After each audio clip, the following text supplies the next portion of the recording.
Okay, so let's begin. So today I want to continue talking about Mori dream spaces. Go into a little more detail on the paper of Hu and Keel. And reading that paper again. So I honestly hadn't looked at that paper in maybe 5 years or so. And the paper is from 2000 at least. I think that's when it was on the archive. I don't know what the official date is, but so this is like a 20-year-old paper, and it was one of these papers I think that when it came out, people were less impressed with it than they are now. Because I think in this paper there's nothing they don't introduce like a new technique or like do a really technical argument, but they kind of bring together a lot of ideas that seem very different. And now that it's like you can see the influences it's had on birational geometry, it's like, wow, this is a very important paper. These are very important ideas that you can switch from this on the ground birational geometry perspective where you're doing flips and flops and taking a space and altering it to this like big picture GIT picture. And so this is all brought together in this idea of the Mori dream space. So let me just remind you that, let's see, so the definition I gave the other day was that you have the Cox ring, you have Rx equals, and I'm going to write it just as a direct sum of all the sections of all the line bundles on X. We can even use divisor classes, but I'm going to assume X is like a well-behaved variety. So let's say X is, for the moment, smooth and projective, but in a moment we'll generalize that a little bit. This is kind of the shorthand for the Cox ring. It's not the literal definition because in the just writing down this direct sum, it doesn't tell you how to consistently multiply sections. But then, the idea is you pick a basis for the card group, etc., and and then you can consistently identify sections as saying, well, I have these graded pieces. It's like I have a particular Cartier divisor, and I have a rational function that represents a global section of that Cartier divisor, and then I can just multiply by the usual multiplication on by the tensor product and the elements of the card group, and then the usual multiplication on rational functions. It's kind of a funny thing, and I don't know if there's like any sort of deeper significance to this kind of ambiguity when you want to try and write it down this way, because it's like this is kind of how I think of the Cox ring. It's just like, oh, it's all the line bundles together, and you don't really worry about that consistency in multiplication. And so I wonder if you could say, well, the choice of consistent, like making that multiplication consistent, this is like some kind of like patching operation. So I kind of wonder if there's like some cohomological thing going on that's telling you that these patch correctly, or if like you could imagine trying to patch them incorrectly, maybe that's some interesting thing that happens in some other area of birational geometry. Something to think about. That's just kind of a errant thought. Anyway, so this is the Cox ring, and generally it's kind of become the definition that the variety is a Mori dream space if the Cox ring is finitely generated. This is not quite accurate because you also need that. So if Rx is finitely generated, and we want that the Picard group, tensor, let's say R, is isomorphic to the Néron-Savary space, then X is a Mori dream space. And so the idea here is you just want to eliminate, the way this can fail is go a positive genus curve, then the Picard group is not just Z, but it's enriched, it's an extension of Z by the card variety, the Jacobian in that curve, which is a large thing. It's uncountable because it's a positive dimensional variety. Whereas here you're just capturing the numerical information. Okay, so in fact, the original definition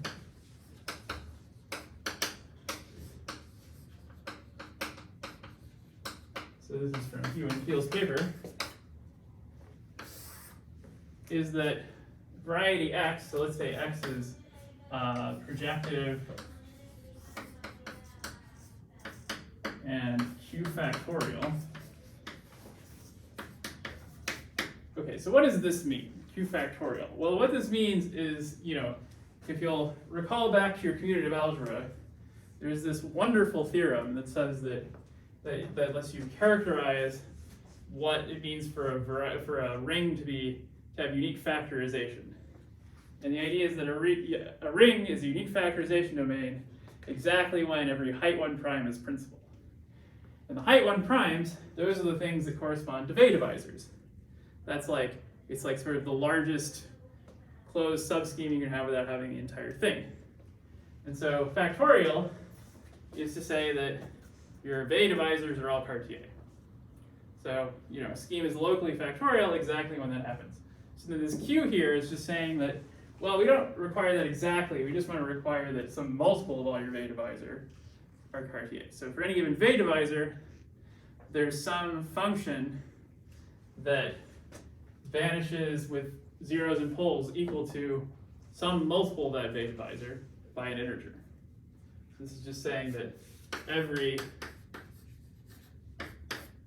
V divisor satisfies ND is Cartier for an n greater than 0, n integer. Okay, and so then they write down 3 conditions, and the first one is just basically this one. I might have it like a little inaccurate, but whatever. So this is just saying that you don't have a bunch of degree 0 line bundles hanging around. You might have a few that are torsion, but you don't have moduli of degree 0 line bundles. So essentially this is just saying H1 of the structure sheaf should be 0. It's kind of interesting that, yeah, so it's kind of interesting that this shows up, because it's like you compare H1 of the structure sheaf is it's not quite the same thing as deformations, but it's sort of similar because those are H1 of the tangent bundle. But here we just have the line bundles on here. They're sort of fixed. They're kind of rigid. You can't kind of move them, or you can't really change the algebraic structure on them very much. Okay, so the second is that the Neff cone of X is generated by finitely many semi-ample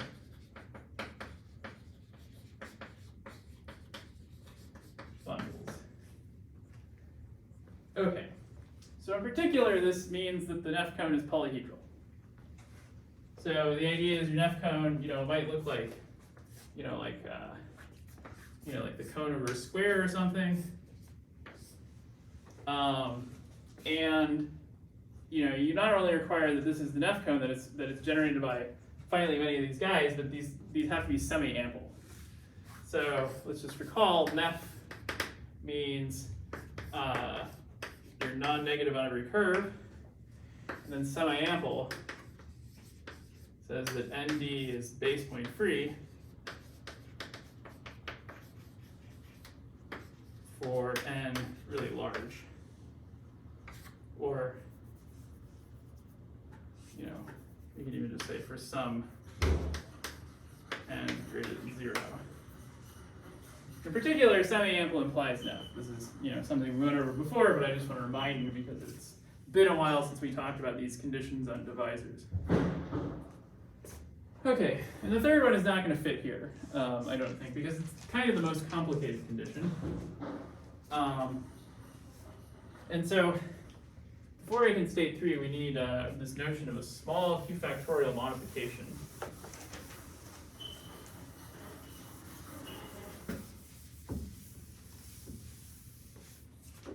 So we say that f x prime is a small q factorial modification if the following are true. So in particular, so this, we'll call it SQM. So the basic idea is just that you don't produce any new divisors in x prime. So the idea is, like, you can imagine your birational map, you factor it into various blow-ups and blow-downs. This is something that it's not trivial to prove you can do this. In fact, it's not known that you can do this in kind of one step. But the weak factorization theorem says that you can kind of iteratively blow up and blow down at smooth centers. If these guys were both smooth, which they might not be, but anyway, you can kind of think of birational maps as being like blow-ups and blow-downs. And the idea here is that when you go the other way, you're just never blowing anything. You're not like there's no divisor in here that gets blown down. It may be that you like blow up something in here and then blow down the resulting thing, but there's nothing in here that gets blown down. So the idea is you might be contracting a divisor here, but this way, like if you take the exceptional set of the inverse, then it contains no divisor. So I'll just say that 1, x prime is q factorial. And then 2, if I take f inverse, the exceptional set on x prime contains no divisor.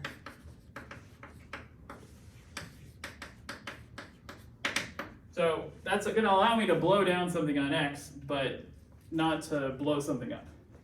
Because if I'm allowing just like blow-ups at arbitrary points, then I could get like a ton of stuff. But the idea is that these are going to be the maps induced by big divisors that might not necessarily be ample. And so a big divisor, if it's, the basic idea is going to be that like a big divisor will never, cause you to blow something up. It'll just, if you have, if you're negative along some curve, then you'll do like a flip or a flop on that curve, or like, a flip with respect to some divisor. Okay, so let's see if I can fit in condition 3 here. Condition 3 says that there are finitely many SQMs x prime of x, and all satisfy condition 2. And then finally, the moving cone of x. So this is just the,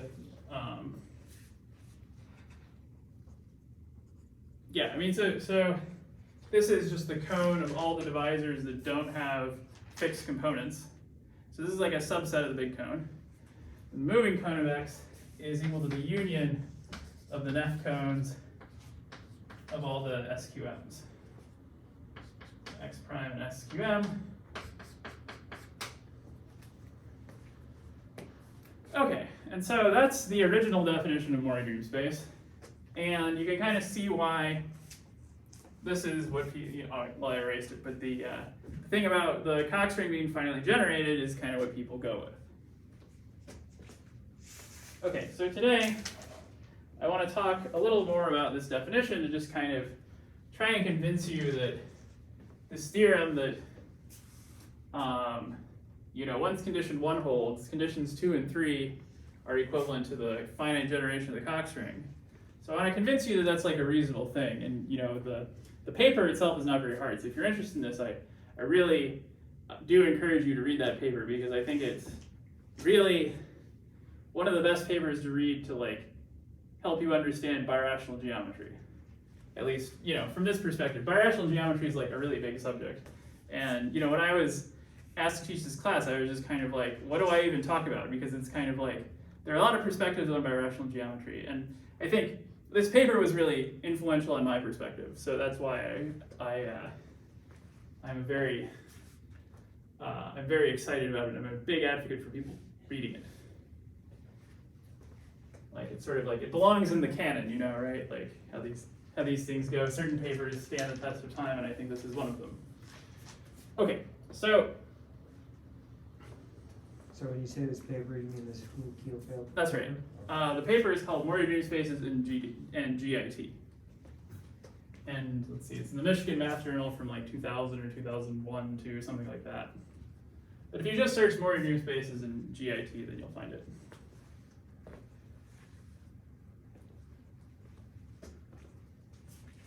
Okay, so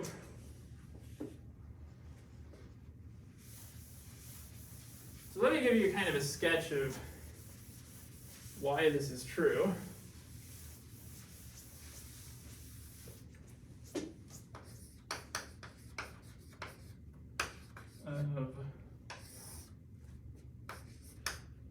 Let's say Rx finally generated if and only if 2 and 3 hold. Okay, so of course there's two directions. And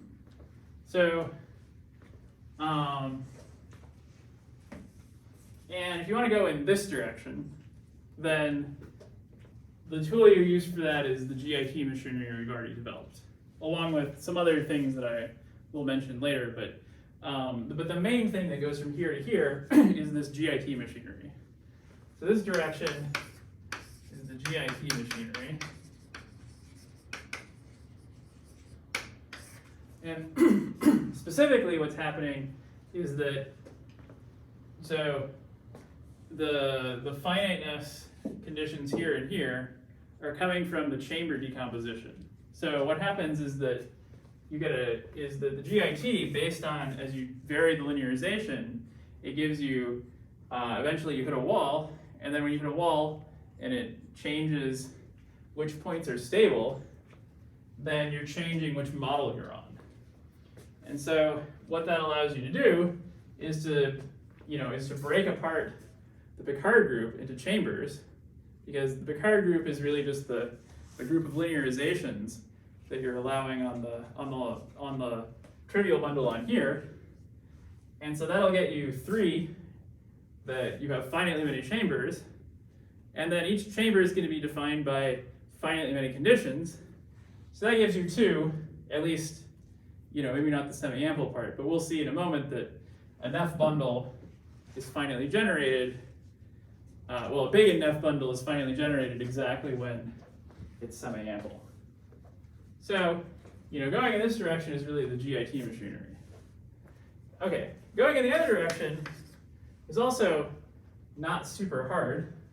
So one thing to point out is that, if 3 holds, then it's enough to prove finite generation for 2. Because the idea is that this ring is graded by the Picard group. So you could just, prove finite generation for, chamber by chamber.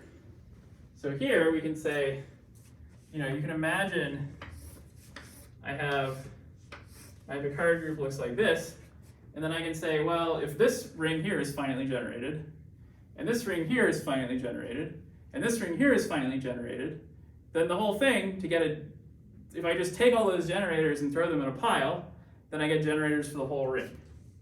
So 3 shows us that we need only check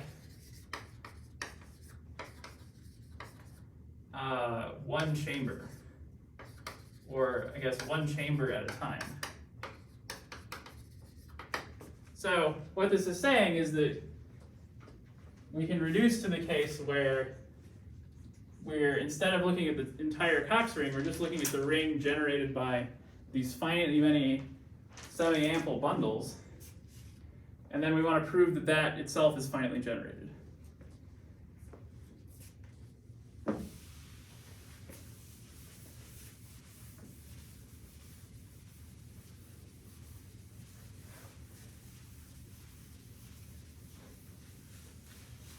Okay, but that itself is just a variation on a theorem of Zariski.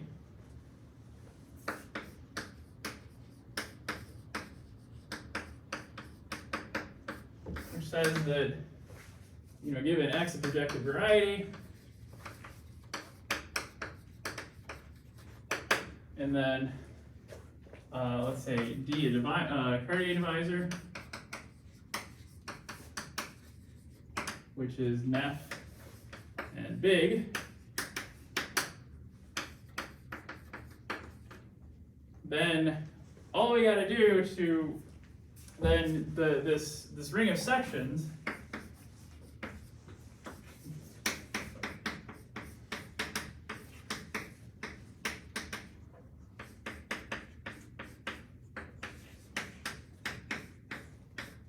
this is finitely generated if and only if D is semi-ample.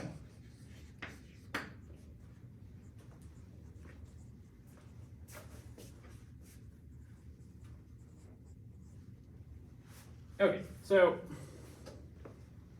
yeah, so it's kind of a a neat little theorem. This is not like super hard to prove, but it's you can just take this and then you do kind of a variation on it. So the idea is that with a semi-ample divisor, that's going to induce a mapped projective space.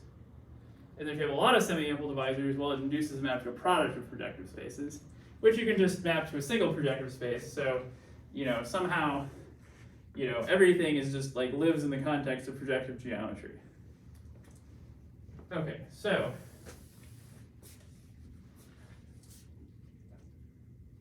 all right, so let's talk about this theorem here. I'll give you like a sketch of both directions. So which direction should we look at first? So let's say, let's show that if it's semi-ample, that implies that the map is that the ring is finitely generated. So sketch proof. Okay, so let's suppose D is semi-ample. Okay, so we might as well just assume that D itself is globally generated because that's not going to change anything, right? I can just replace D by ND.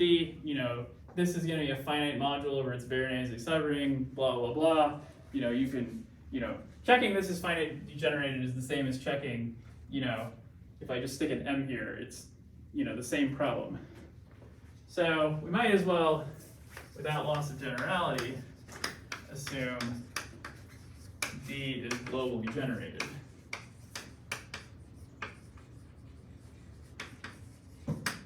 Okay, so then this gives us a map from X to P of H naught of X of D.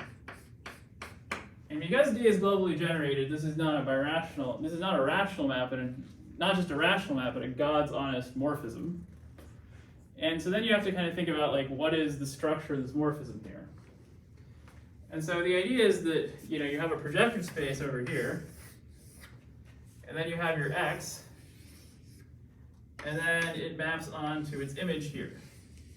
But there might be some loci that are contracted in here. So now the thing that's tricky about this is that you have this thing called the Stein factorization where you can actually, if this were an ample divisor, you would be factoring this as a finite map and a closed immersion. So the issue is that you might have a finite to one. This might be finite to one in some places, and then or it might be kind of generically finite to one, whereas you really want something that's generically 1 to 1. Okay, so this is something that exercise you can cure by taking a higher power of D. And it just boils down to the fact that, if I have 2 points that get mapped, it looks like an unhappy face, but yeah, if I have 2 points that get mapped, if I have like a finite fiber, then that comes from the fact that sections of D don't distinguish between those points. But D is like a big and nef divisor, so I can always kind of, by taking a larger and larger multiple, between two generic points, I can always find a section of D that hits one point and misses the other. So in particular, I can assume this is generically one-to-one onto its image. So, so we assume generically one-to-one on the image. And this is something we can guarantee just by taking a larger power of D, but I'm kind of hand-waving part of this. But once we get to here, then the nice thing is that we can now use this fibration. So the idea is it might be that we had, this curve and this curve get blown down. And then that maps to, some projective space. But now, you can imagine having some power of D, and then you say, okay, well, what does a power of D look like? Well, it's going to be trivial along these things, and like whatever the sections do, when I restrict to, like the fibers of this, they're going to be like projective varieties, and so they're, and D is trivial on them. So D is just going to restrict to the trivial line, the section of D is just going to restrict to a constant section on each of those fibers. So in particular, that's just saying, okay, well, any section of a multiple of D is still going to be constant along these fibers that are getting contracted. And so it'll just be something that comes from this projective space here. So what this is telling you is that once you get this thing into a projective space, and the things that you contract don't give you any information about your bundle, then the higher powers of D are just going to be generated by higher powers of the tautological bundle here. So basically what this is saying is that from the geometry,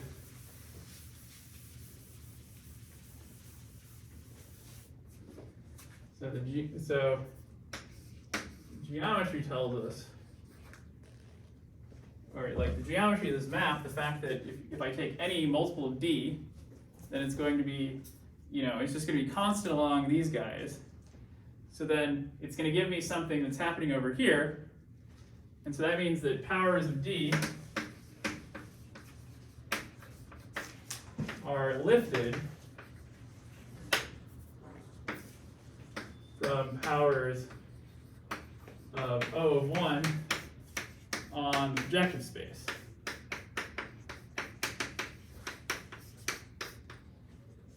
Okay.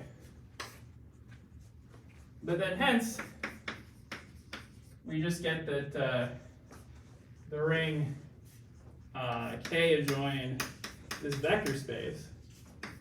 If I just take the homogeneous coordinate ring of this projective space, then that projects onto R of XD.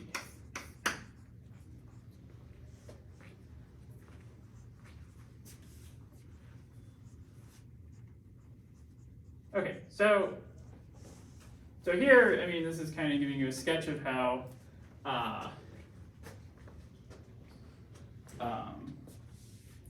being semi-ample gives you finite generation. Okay, so then for the other direction, we have to show you how finite generation implies that something is semi-ample. Okay, so let's see.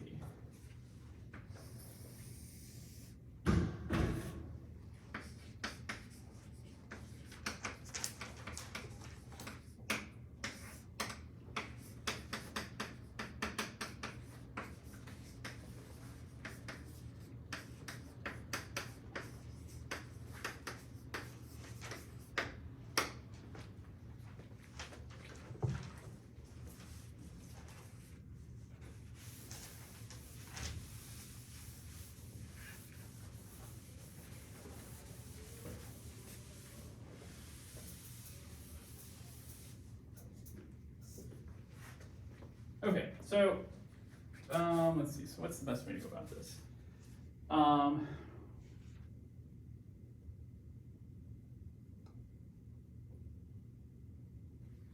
Yeah, so I guess you could do kind of like some kind of induction on the dimension. Yeah, so the basic idea here is that yeah,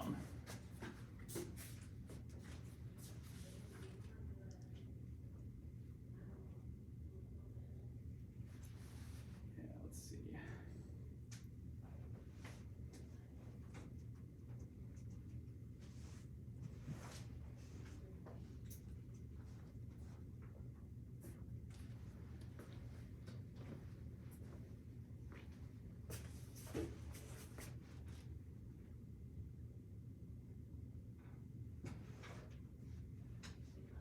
Let's see. So what's the thing that can go wrong? The thing that can go wrong is that you have, so, you know, in particular, you can say, well, you have finitely many generators. So we can assume it's all generated in a single degree just by, you know, taking appropriate powers. So in particular, let's see, what do we have? You know, you can have,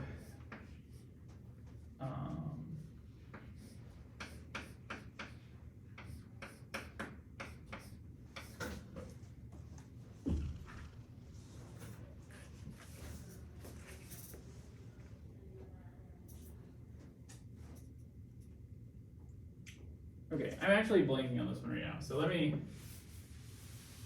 save this for another time. And instead, let me give you kind of the canonical example of a variety where this doesn't hold, where you have something that's not semi-ample and then therefore not finally generated. So, Zariski's example.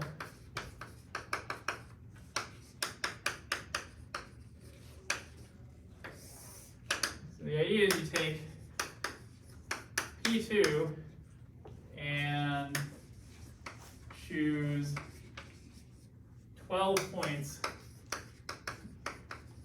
on a degree 4 curve.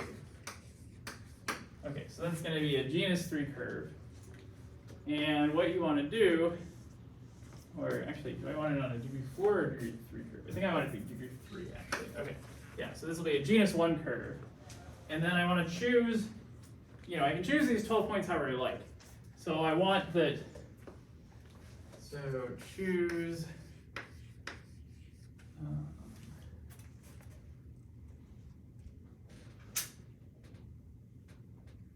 yeah, such that if I take 4 times the hyperplane class minus the sum of the 12 points, that this is not torsion in pick of my curve. Okay.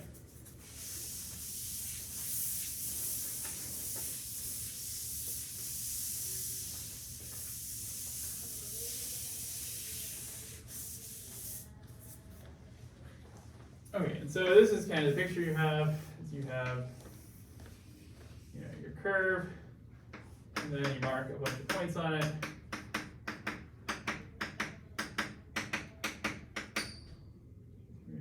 Yeah, so that's even 12 points. You blow all these up, and this gets you kind of a messy surface. It's not going to be a Fano surface because you're blowing up too many points.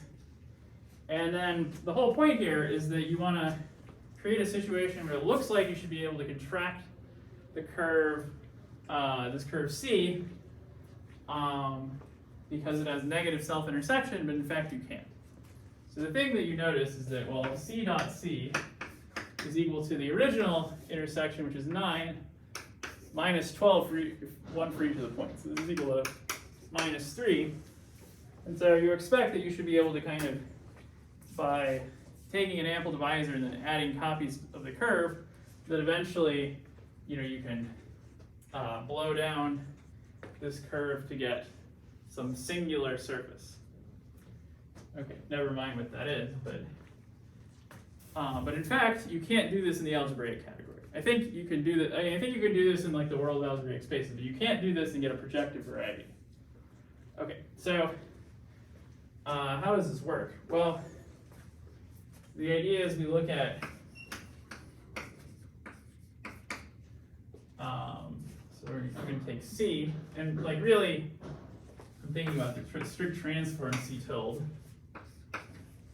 And so then I'm going to take this, and its class is equal to 3H minus all of the PIs.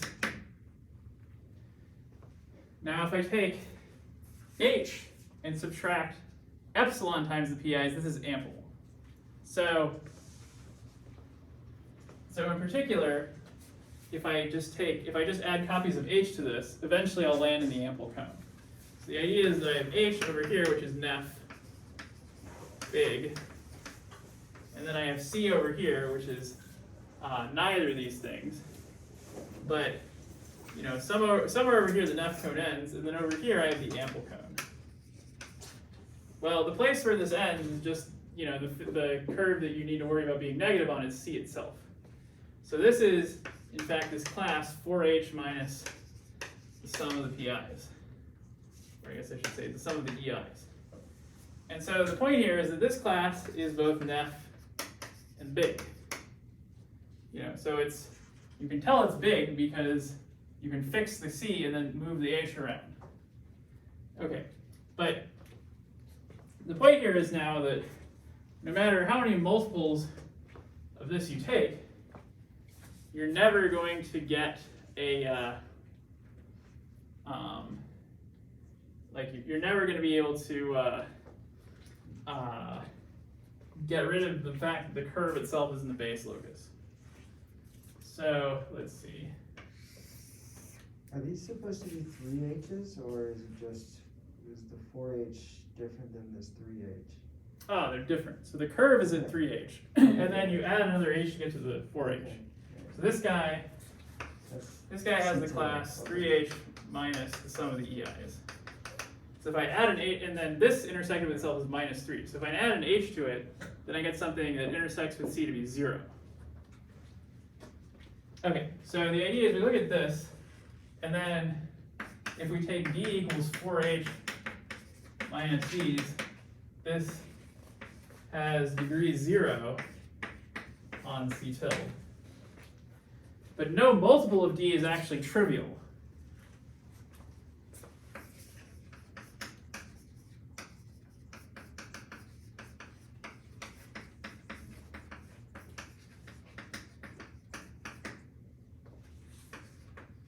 So C tilde is in the base locus of MD for all M. I guess I should say for all M greater than 0, but it's also true for M less than 0. It's actually for all M not 0. Let's just say all M greater than 0. Okay, so here's an example of a big enough divisor which is not semi-ample. Okay?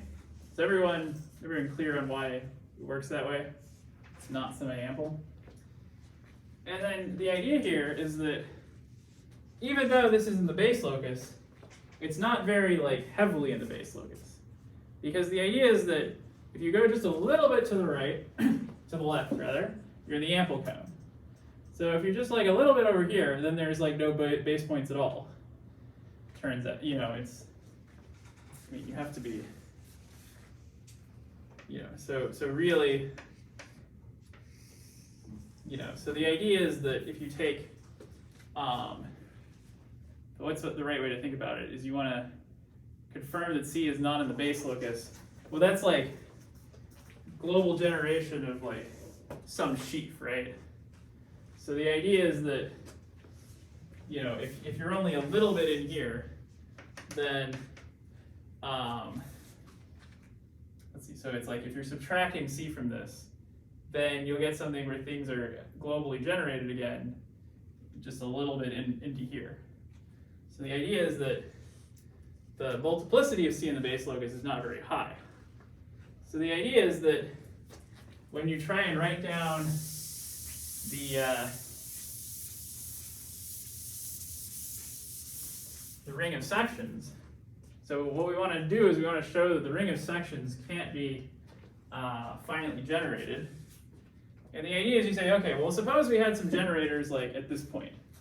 So, let's just draw the picture again over here. This is our nef and big. This is our C. And then the idea is that if you just go back a little bit, here there's no base points.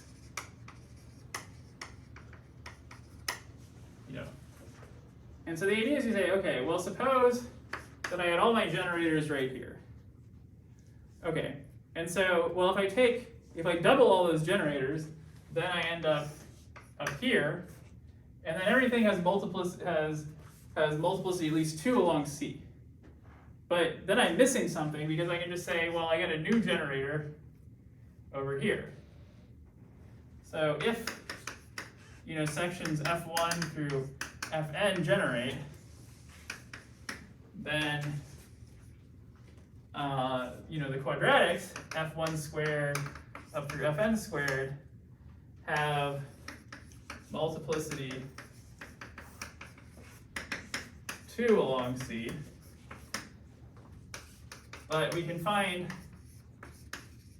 a section with multiplicity 1. Hence another generator.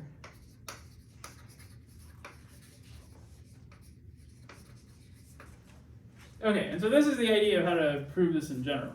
So the idea is you say, okay, if you have a big and nef divisor that's not semi-ample, then it has a base locus. But its base locus is not going to be that bad. Like whatever its base locus is, you can sort of cap the multiplicity on it. And that multiplicity stays capped as you go up in powers. But if you have, if you had generating sections, then the multiplicity as you went up the ray would get higher and higher and higher. But the properties of this being big and nef being so close to an ample divisor, the multiplicity can't actually go up that much. So that means as you go up and up and up, you have to say, well, wait, no, I have a new section here that reduces the multiplicity. You say, okay, well then I'm done. But then you do it again, and then you have a new section that lets you lower the multiplicity. So that's why being a nef divisor, if the ring of sections is finitely generated, the divisor itself has to be semi-ample.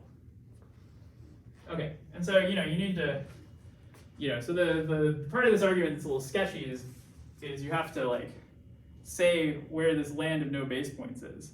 But this is just an argument about ample divisors and this kind of thing. So, certainly there's some details that need to be filled in there, but this is kind of the gist of why this is true. Okay, yeah, I just had to do an example to kind of remember what was going on in this case.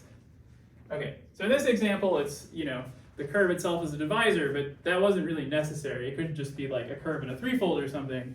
The same kind of thing happens.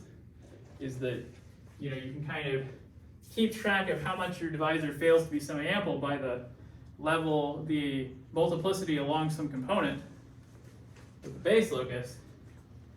And then the idea is that, well, if you were finitely generated, that would have to be getting bigger and bigger, but in fact, there's a cap on how large that can be. Okay, any questions?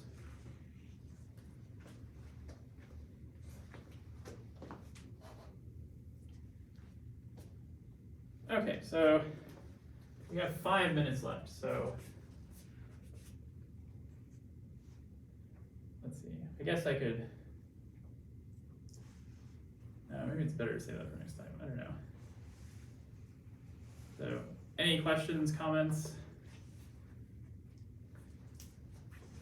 Okay, so let me say a little bit about what I'll do next time. So, let's see. So next time, I think I want to.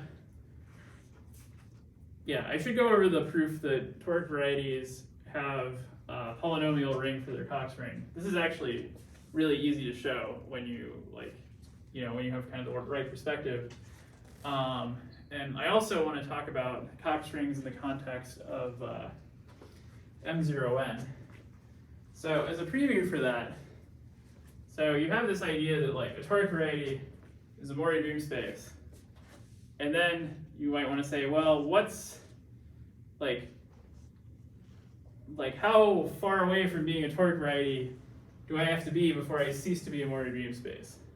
So, like, for example, if you do torus invariant blowups on a toric variety, it's not going to really change anything, right? Because you're still going to be a toric variety. But if you take a toric variety and you blow up something that isn't torus invariant, so let's just say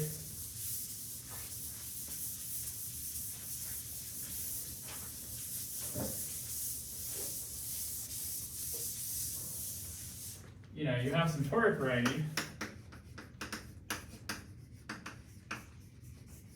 maybe you have some polytope, and then you have the torus fixed points here, here, and here, but then there's other points. So you can imagine just blowing up the point at the center. We blow up point 1 1. I guess in this case you would just say 1 1 in the ambient torus. And the question is this a Mori dream space or not? And the answer is, well, sometimes it's a Mori dream space just because the thing is still phono. So there's some condition there that you have to say, well, when is this phono and when is it not? But if you make the toric variety complicated enough, like say you take a weighted projective space where the weights are really high, then so often, or maybe I should just say sometimes, so sometimes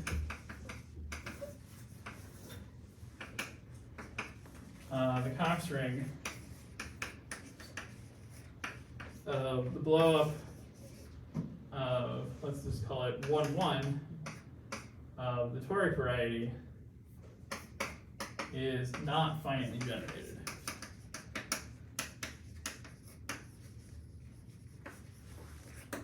And I mean, this was a pretty significant result when it came out. It was kind of curious.